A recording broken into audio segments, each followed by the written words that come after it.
Hey y'all, what's up? It's me. It is Everything Fresh and Sassy. How are you? I hope all is well with you. I do. Mind, body, spirit, and in health. It is Monday, June 3rd, 2024. Wow. Time is really passing. It's really passing. I hope that you're out and you're living your life and you're doing the things that you want to do, seeing the people you want to see, loving on those that you love, and living your life. I hope so. I really hope so. Listen, I wanted to come in here and talk about something, but before I do that, how my grandbabies? Small dog, otherwise known as Prince Amir. You don't want to see that boy. You don't want to see that man out on the football field. You don't want to see him. You don't want to see him. Just give him the ball and just go on about your day, because you don't want to see him. Okay? But throw him anything. You can't stop him. Throw him anything. He'll catch it. Lady K, I know you are a young lady. Baby K, how you doing? I know that all of you are excelling and doing well. Thanks be to Yahweh. Grandma loves you. Don't let nobody tell you that I don't love you, because I love all of you. Each and every one of you. I love each and every one of you, because you know why? You brought Grandma something very special. Each one of you brought me something very special. Small dog. Yup.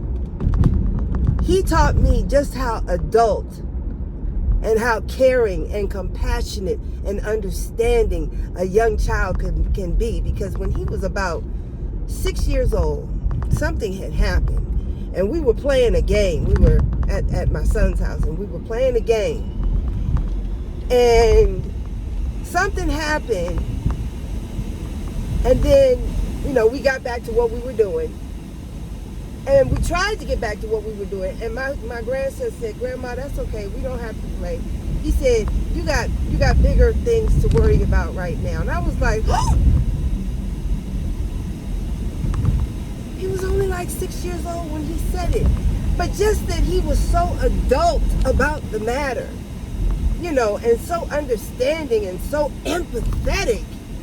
I'm like, wow. He was like, it's okay, Grandma. We don't have to play right now. You got other things to worry about right now. And I was like, oh my God. And this little boy used to call me every day after school at exactly 2:10 p.m. My phone would ring. And he would either stay on the phone with me to play Blame Blames. He wanted me to watch him make basketball shots, do karate, and it was something else. Oh, and play Madden. He was the Eagles. Was he the Eagles number 1 or the Eagles number 10? It was either 1 or 10. But that was his team, the Eagles. I don't think he liked the Eagles no more. But he would call me every day after school, and he would want me to watch him play Madden, make basketball shots, play Blame Blames, or what was the other thing? Blame Blames, basketball shots, Madden, and do karate. Those were the 4 things he wanted me to watch him do. And I would sit there just as long as he wanted me to sit there. Because you know what? You never know when there might come a time when you can't see them. They get busy in school. They got all these activities going on, or anything could happen, And sometimes he would say, Grandma, I'd be like, well, I'm getting ready to ride to the store. He'd be like, Grandma, can I ride with you? And I'm like, okay. But you want to be on FaceTime? He's like, I know. Okay. And he would just want to ride with me and sit with me and talk to me on the phone as I rode to the store and came back home. You know what that meant to me? You know what that meant to me? Oh my goodness. That meant somebody loved me. That meant somebody loved sharing time and space with little old me. Oh my goodness. And then Lady K. Lady K, she could draw you, and I think she's either going to become a psychologist or a civil engineer, because Before I knew of anybody talking about 15-minute cities, she was already drawing 15-minute cities. She was drawing pictures of cities that had libraries and schools and grocery stores and shopping and houses and apartments. And, you know, she had these fantastic drawings of, you know, these cities that she wanted to build, right? And then, you know, she was watching something on TV one time, and this little boy kept getting in trouble, and he stayed in trouble all the time. And she said to me, Grandma, you know what his problem is? He needs some more attention from those that love him the most. She couldn't have been no more than 6 years old when she said that. Maybe she was 5. She said, Grandma, I think he needs more attention from those that love him the most. He just needs more attention, and that's why he's acting out. Now, I don't know if she heard somebody say that. I don't know where she got it from, but the fact that she verbalized it and said it at such a young age, you know, again, empathy and understanding. I mean, these kids are very understanding and very empathetic, you know, to other people in their situations and circumstances, right? But like I said, I think she's either going to be a civil engineer or, what do you call it? A psychologist. Because she analyzes, she watches, and she looks at people. And if you saw the video with her making pizza, and she said, well, good luck with that, Donald Trump. They are something else. And then Baby K. Now, Baby K, she and I grew up together because while the other two were in school and going to school, she was staying with me. But they were in school, so she was with me more often because of, you know, they asked me, you know, could I keep her? And look, I'm glad to keep a baby. I am glad and happy to keep a baby. A toddler, it don't matter, okay? So while her older brother and sister were in school, I was keeping her. And I kept her during the week, and then she would go home on the weekends sometimes. But, I mean, they all had their fair share at my house, you know, whether it was on the weekends, or sometimes they stayed for a whole week, all 3 of them. One time they stayed for almost a month. I enjoyed it. I enjoyed it. They kept me on my feet. They kept me moving. They kept me going. They kept me entertained. It was always something funny happening with them. We were always, look, we always loved to play hide. They loved to play hide and go seek. They loved to play hide and go seek. But we would have some good times. We had some really, really good times. But Baby K, she and I, we grew up together. We saw each other more often because, like I said, the other two were in school already. And, but Baby K, wow. That little thing right there. And I mean, her vocabulary was just off the chain. She said words that I haven't even thought about in years. And her vocabulary, her ability to properly put together a sentence was just out of this world at the tender age of only 2, you know. And this little baby kept me entertained. She kept me up on my feet and moving. Every time this baby, when she was, you know, wasn't walking yet, she was still a little baby. And, you know, every time she would cry, honey, the whole house would come down.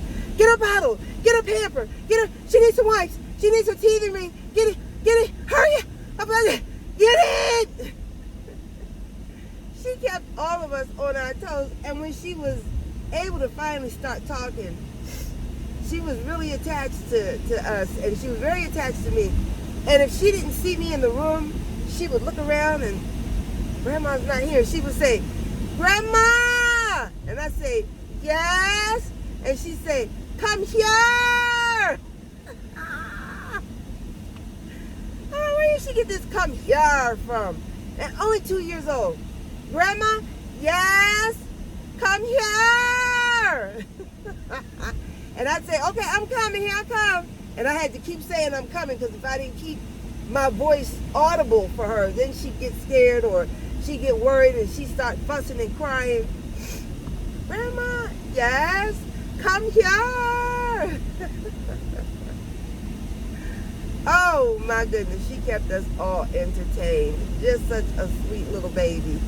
Such a sweet baby. And all of them mean so much to us. And like I said, each one of them have brought us something different. And Baby K, she's the equestrian.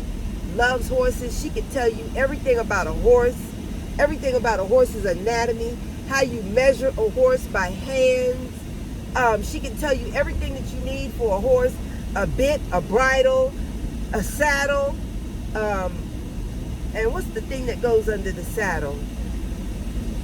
It's like a rug or a mat that goes under the saddle so that the saddle doesn't pinch or burn them.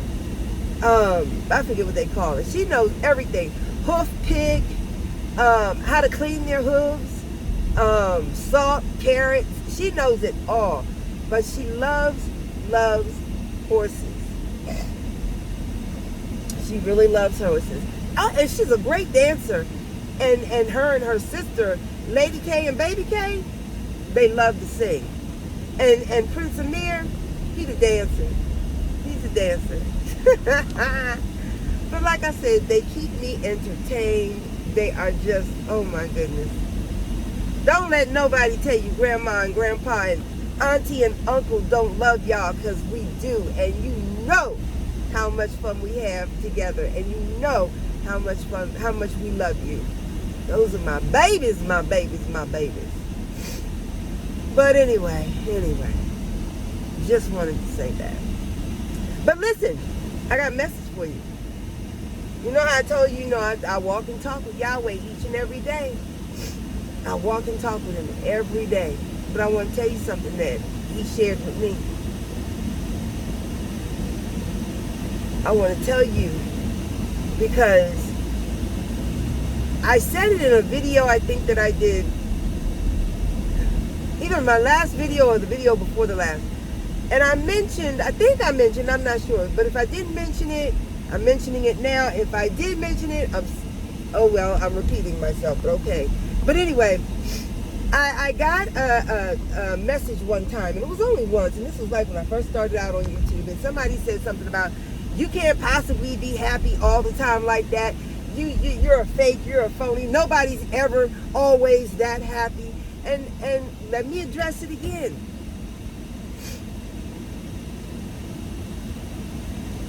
No one knows me or my disposition at any given moment, day, or time. No one knows every moment of how I feel, except for the people that live in my home with me. And sometimes they don't know, okay? But for somebody who I have never laid my hands on, shook hands with you, hugged you, how does anyone claim to know my disposition of happiness, sadness, anger? How do you know? How do you know where I stand in my emotional health, my mental health? How do you know? But here's the thing. What should it matter to anybody whether I'm happy all the time or not?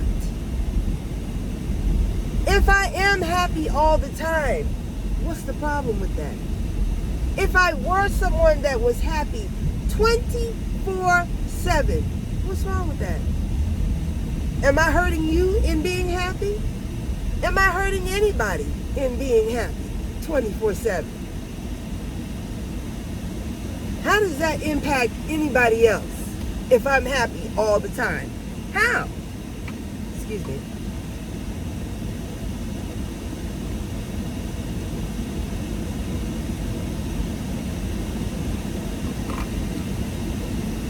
Excuse me. How does that impact anybody if I'm happy 24/7? If I'm angry 24/7, now that could affect people around me, okay? But I think if I were angry all the time, I think the people that are around me would just have to just separate from me, But here's the thing. I have my moments where I'm not happy. I might have a moment where I'm angry or I'm sad. But see, we all have choices and decisions to make. And we can all decide whether we choose to remain angry or unhappy, or we make a decision to move outside of our hurt, our pain, our anger. We have a choice in the matter. We do. We really do. And oftentimes when we are hurt due to the loss of a loved one, not being able to see someone that we've always seen all the time and now we don't see them anymore, that can be a difficult, long, and painful process in moving past that pain. I know that. Take your time. If it takes you however long to deal with the loss of a loved one, that just means you had an incredible relationship with that person.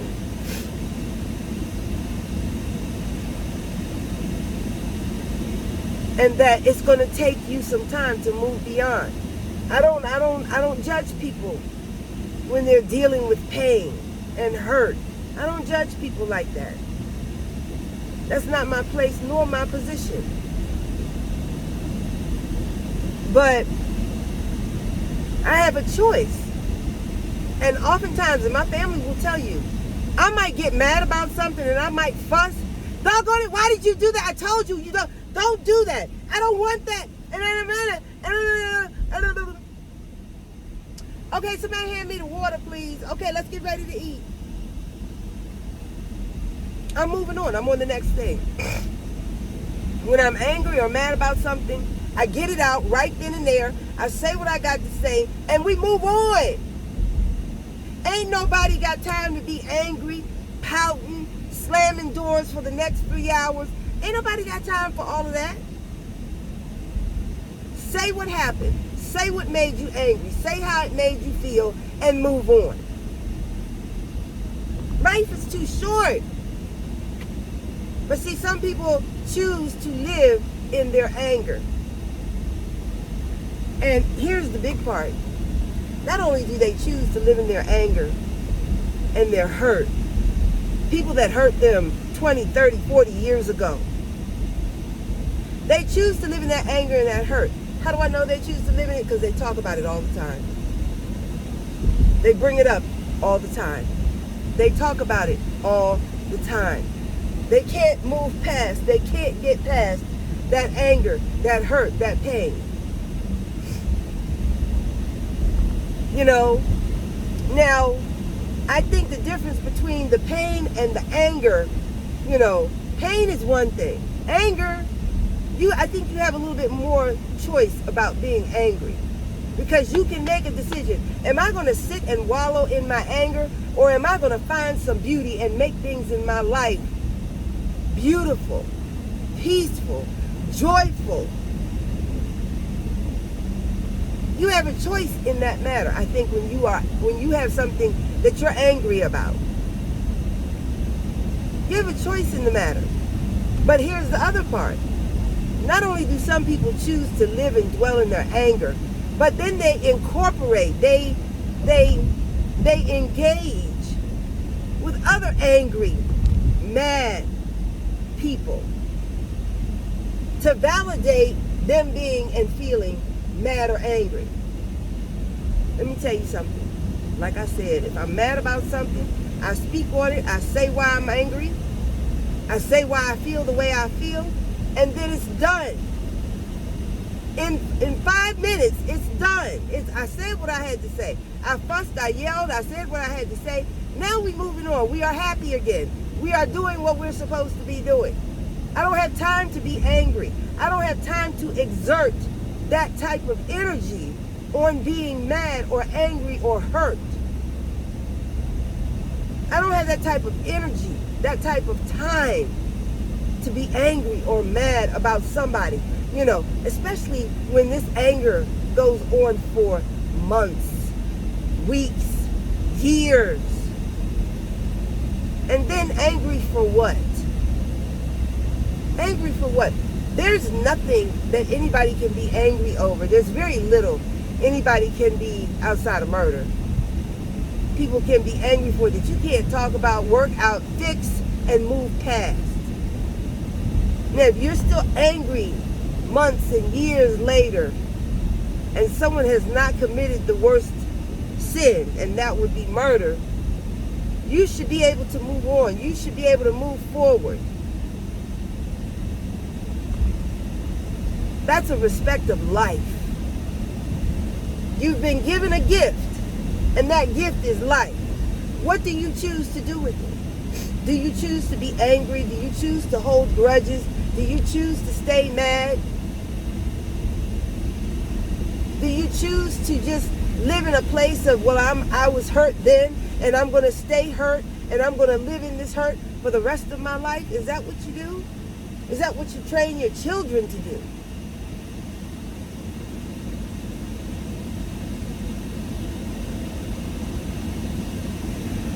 We have to learn to say what we feel, how it hurt us, how it impacted us, and then move on with life and those we love. And you know what? Those people who you don't know,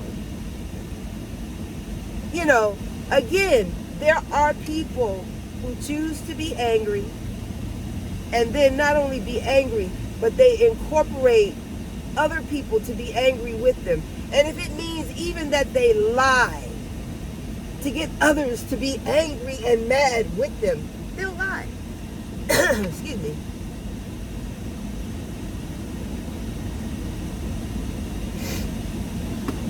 They will lie and say anything to get anybody on their bandwagon with them so that they can stay and stand in their anger. Wrong. That's not right. Wrong. That's not right.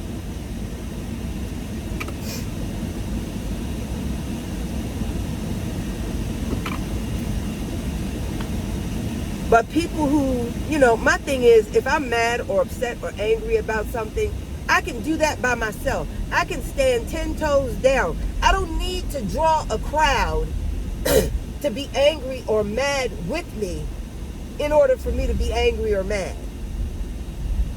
I don't need to draw a crowd of other folks to be with me or around me to make my anger any more acceptable, to make my anger any more valid. This is what people will do. They will gather the masses. And if they have to, they will lie and say, well, they did this to me when someone did nothing to them.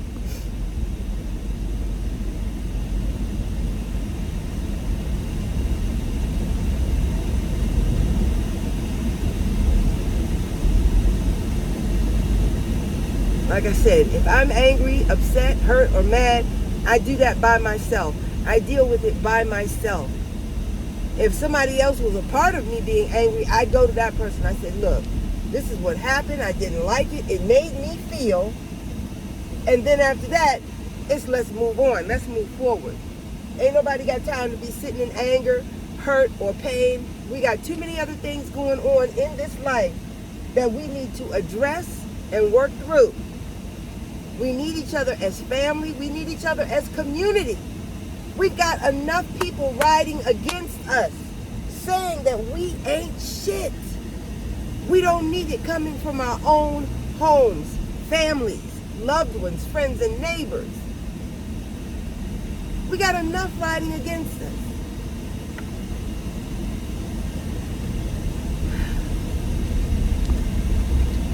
But like I said, if I'm angry or mad, I can stand in it 10 toes down all by myself. I don't need to pull together a crowd to validate my anger. I don't need to pull together a crowd to do that. I don't need to pull together a crowd to be happy or sad. I don't need to wait for somebody to tell me, oh, you're so beautiful. Oh, you look so pretty. I don't need that. I am confident, angry. I am confident when I'm peaceful. And I don't need any crowds or masses behind me to validate how I feel, or where I stand. But the bottom line is we have a choice. And that choice is whether we are going to stand in anger or move on with the beauty and gift of this gift called life. There's so much beauty in this life. And if you can't see it, I don't know what you're looking at. And for someone to say, well, you can't possibly be happy all the time, I'm like, how could you not be happy? If Yahweh, if you know Yahweh, how could you even confront me with such a statement? If Yahweh has ever done anything in your life, if he only did one thing in your life, how could you confront me with such a statement? How? I don't know. This is I Am Everything Fresh and Sassy. Stay close, stay tuned. I'll see you when I see you. Yahweh willing. Sawubona mngani.